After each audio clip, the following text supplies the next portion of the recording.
Today, the world around us will be presented in Khmer and English, with subtitles in Arabic, Aulacese or Vietnamese, Chinese, English, French, German, Indonesian, Italian, Japanese, Khmer, Korean, Malay, Mongolian, Persian, Portuguese, Russian, Slovenian, Spanish, and Thai.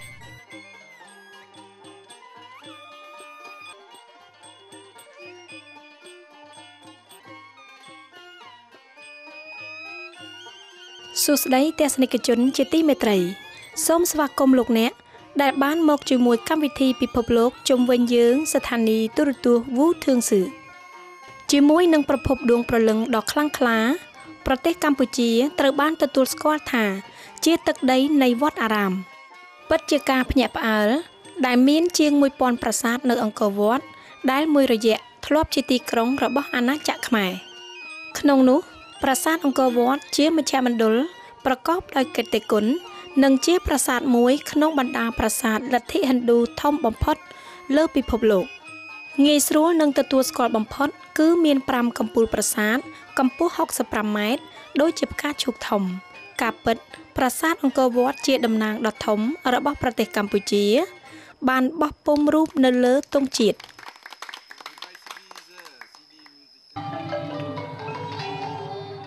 ប្រាសាទបាយ័នមានទីតាំងបែរមុខទៅទិសខាងជើងនៃប្រាសាទអង្គរវត្តនិងមាន51កំពូលប្រាសាទនៅជុំវិញសាងសង់ប្រហែលជានៅឆ្នាំ1190ដោយស្ដេចជ័យវរ្ម័នទី7ប្រាសាទបាយ័នជាវត្តពុទ្ធសាសនាប៉ុន្តែមានលក្ខណៈសកលរបស់ឥណ្ឌាដោយសារនៅផ្នែកកណ្ដាលរបស់ទីក្រុងមានជញ្ជាំងព័ទ្ធជុំវិញដែលតំណាងឲ្យឋានសួគ៌ដែលជិតគ្នានឹងឋានមនុស្សលោកសាងសង់ជារាង4ជ្រុងមុខរបស់ប្រាសាទបែរទៅរកទិសខាងជើងឈៀងខាងត្បូងនិងខាងកើតឈៀងខាងលិចប្រាសាទបាយ័នល្បីល្បាញដោយសារឆ្លាក់ជាមុខទេវតាអំពីថ្មធំធំភ្នំបាក់ខែងគឺជាប្រាសាទរបស់ស្ដេចយ៉ាសូវរ្ម័នទី1ជាប្រាសាទឥណ្ឌាឧទ្ទិសដល់ព្រះសិវាវាត្រូវបានកសាងជាង2សតវត្សមុនប្រាសាទអង្គរវត្តពេលរាជធានីរបស់អាណាចក្រខ្មែរបានប្តូរពីរលួសទៅអង្គរវត្តនៅចុងសតវត្សទី9ប្រាសាទតាព្រំមានលក្ខណៈខុសពីប្រាសាទដទៃទៀតនៅអង្គរវត្តនៃប្រទេសកម្ពុជាវាបានក្លាយជាតំបន់ព្រៃរស់ដើមឈើដែលត្រូវហៅថាស្ពង់បានព័ទ្ធជុំវិញប្រាសាទដោយឫសរបស់វានោះជាលទ្ធផលដែលខ្វះការថែទាំជាច្រើនសតវត្សកន្លងមកជាពិសេសបណ្ដាកន្លែងល្បីល្បាញមួយចំនួនដែលបានថតនៅប្រាសាទតាព្រំសម្រាប់បរិយាកាសដ៏អស្ចារ្យឥឡូវនេះចូលធ្វើការស្វែងយល់ជាមួយគ្នាឲ្យបានលម្អិតជាងនេះនៅបណ្ដាប្រាសាទដែលស្អាតអស្ចារ្យបំផុតនៅអង្គរធំមានឈ្មោះថារាជធានីបុរាណរបស់កម្ពុជាប្រាសាទយើងខ្ញុំដែលរៀបនឹងបញ្ចាំងគឺប្រាសាទបន្ទាយស្រីបានកសាងឡើងនៅសតវត្សទី10ប្រាសាទបន្ទាយស្រីជាប្រាសាទមួយដែលមានការតាក់ទងដល់លទ្ធិឥណ្ឌូដែលស្ថិតនៅផ្នែកខាងជើងនៃប្រាសាទអង្គរវត្តដំបូងបំផុតភ្ញៀវមកទស្សនានឹងចាប់អារម្មណ៍ទៅនឹងថ្មភក់មានពណ៌ក្រហមព្រឿងប្រាសាទនេះល្បីឈ្មោះដោយសារក្បូរក្បាច់ចម្លាក់ដែលផុសត្រដែតហើយត្រូវបានរក្សាទុកយ៉ាងប្រយ័ត្នប្រយែងហើយវាមានភាពងាយស្រួលក្នុងការឆ្លាក់ខាងលើផ្ទៃរបស់ថ្មភក់ដូចជាឆ្លាក់លើឈើបណ្ដារូបភាពដែលបានឆ្លាក់យ៉ាងប្រណិតនេះបានបង្ហាញនៅឈុតឆាកនៃបណ្ដារឿងព្រេងរបស់លទ្ធិហិណ្ឌូពីបុរាណបន្ទាយស្រីមានន័យថាបន្ទាយរបស់ស្ត្រីឬបន្ទាយនៃសម្រស់ប្រហែលដោយសាររូបភាពឆ្លាក់ដែលផុសត្រដែតដ៏ប្រណិតនេះប្រហែលបានបង្កើតឡើងដោយស្នាដៃរបស់ស្ត្រីវាក៏តូចជាងហើយឆើតឆាយជាងបណ្ដាប្រាសាទដទៃទៀតសម្រស់ដ៏ផូរផង់របស់ប្រាសាទបានអូសទាញភ្ញៀវទេសចរមកពីគ្រប់ប្រទេសលើពិភពលោកមកទស្សនាចូលស្វែងយល់បន្ថែមអំពីប្រាសាទបន្ទាយស្រីជាមួយនឹងអ្នកនាំផ្លូវទេសចរដែលស្ទាត់ជំនាញរបស់យើង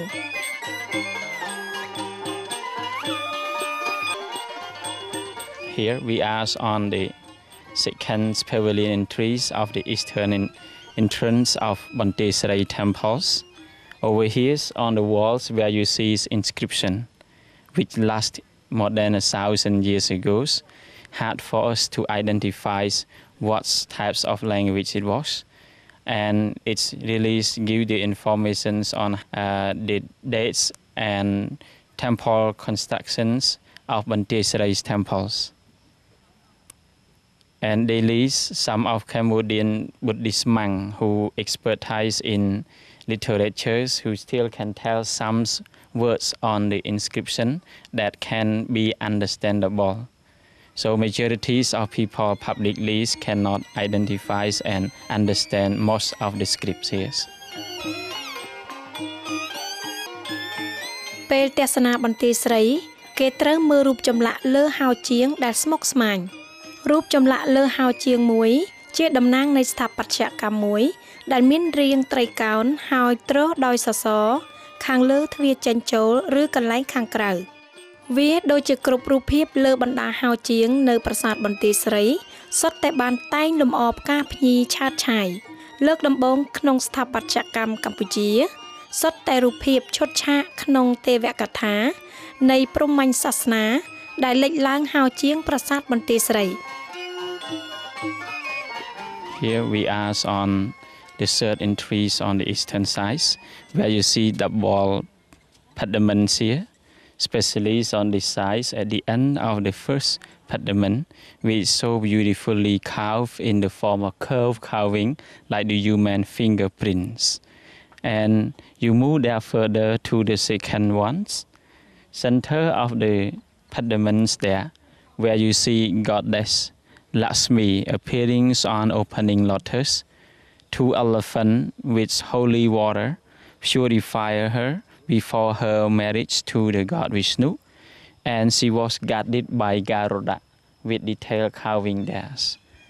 The whole triangular pediment have been decorated and framed with the serpent-shaped body creature called Makara with the 3 different natural colors on the triangular pediment there. It seemed very unique and so neat on detailed carvings.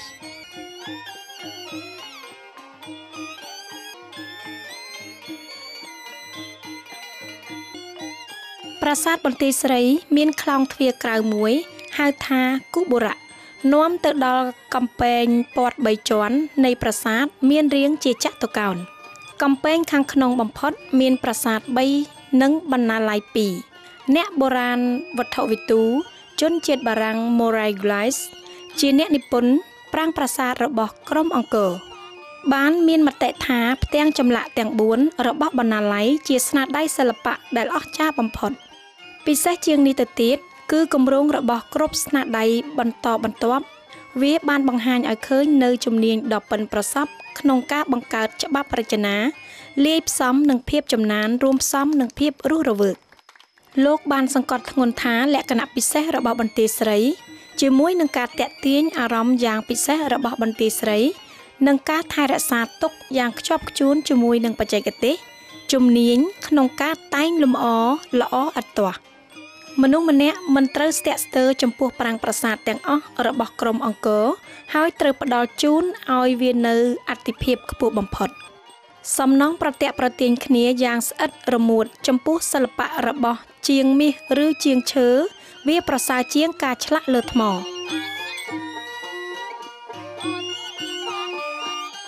Here we are inside Banteay Srei temples. Banteay Srei it loosely means Citadel of Women's, which original name found on inscription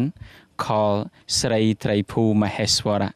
A Hinduist temple was built under the reign of the Hinduist king Rajendra Varaman II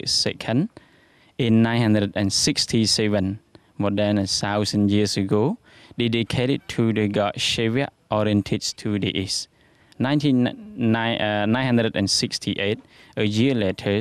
the king first founder died. Then royal son was the royal next successor, who became crowned at the younger age. Supported by royal spiritual tutor Jaya Varahas and his younger brother Vishnu Kumar.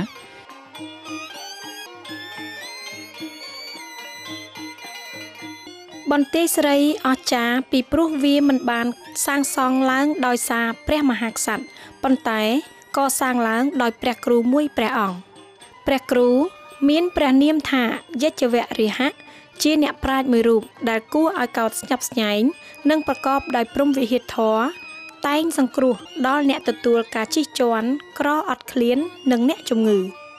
ប្រាសាទនេះបានឧទ្ទិសដល់ព្រះឥសូរឥណ្ឌាដូចនេះហើយឈ្មោះដើមរបស់វាគឺបុរីនៃព្រះឥសូរ This temple was religiously and historically constructed completely. The other temple, for example, Angkor Wat or Bayon temples, they were not completely constructed. Temple of Banteay Srei was one of the older temples comparatively to Bayon's or Angkor Wat, and this temple has been called the Pink Temples because it has been constructed from the best quality of the pink sandstone, which it was taken from the natural quarry of Kulin nearby here.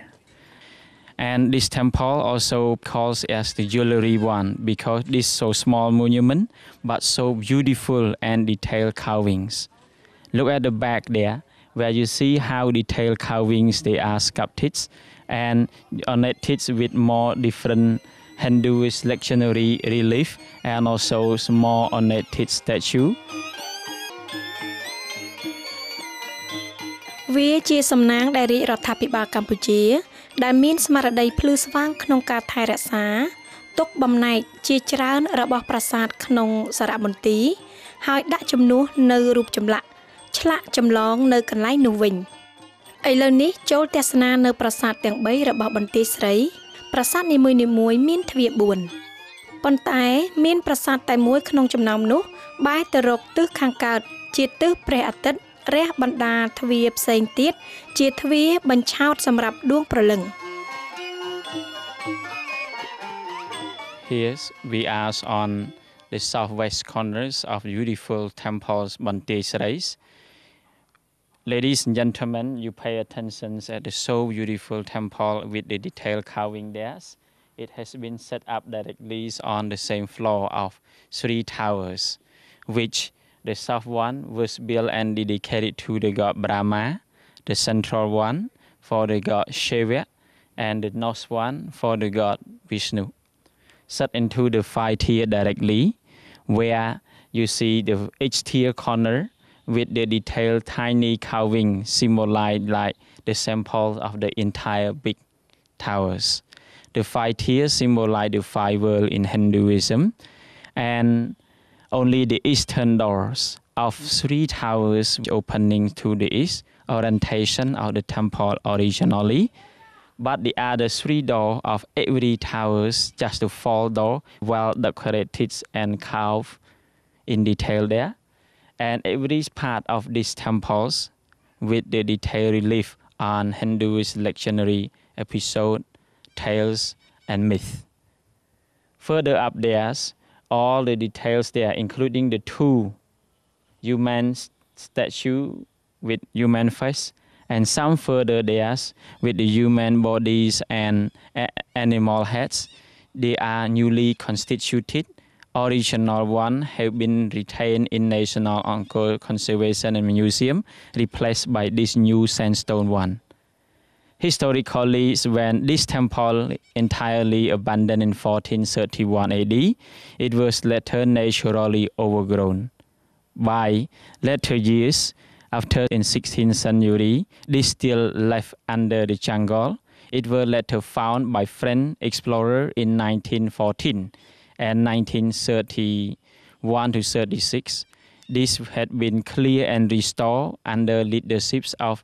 French archaeologist Henri Marchal. The temple of Banteay Srei is still daily visited with thousands of people daily, very fascinating and detailed carvings.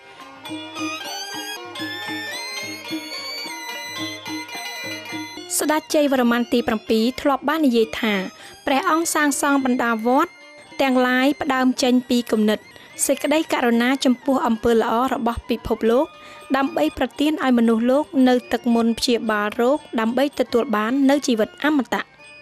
ដូចជាលទ្ធផលនៃអំពើល្អទាំងនេះយើងអាចវាយតម្លៃនៅអ្នកដែលកំពុងតស៊ូក្នុងឆាកជីវិតពិតជាដូចមែនសេចក្តីប្រាថ្នារបស់មហាក្សត្រកម្ពុជាបានមានអាយុកាលមកទល់សពថ្ងៃដោយសារបណ្ដាប្រាង្គប្រាសាទនៅតែផ្ញើនៅការបួងសួងចំពោះអ្នកដែលមកទស្សនាប្រាសាទប្រហែលជាភ្ញៀវទស្សនាក្នុងចំណោមពួកយើងត្រូវបានរំលឹកដោយភាពរុងរឿងរបស់ប្រាសាទថាយើងគួរតែតស៊ូដើម្បីជ័យជំនះលើពិភពលោកដ៏ល្អត្រកាលនេះនិងស្វែងរកភាពអមតៈប្រភពឋានសួគ៌របស់ខ្លួនសូមកោតស្ញប់ស្ញែង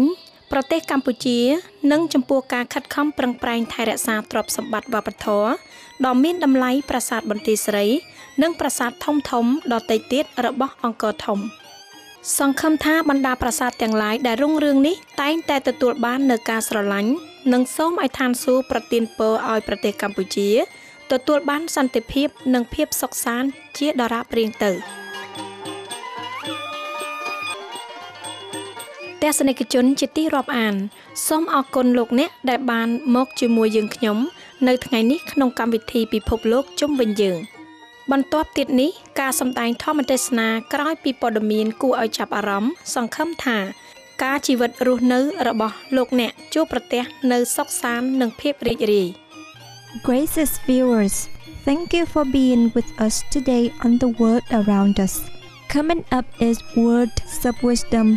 After noteworthy news, may your life be serene and joyful.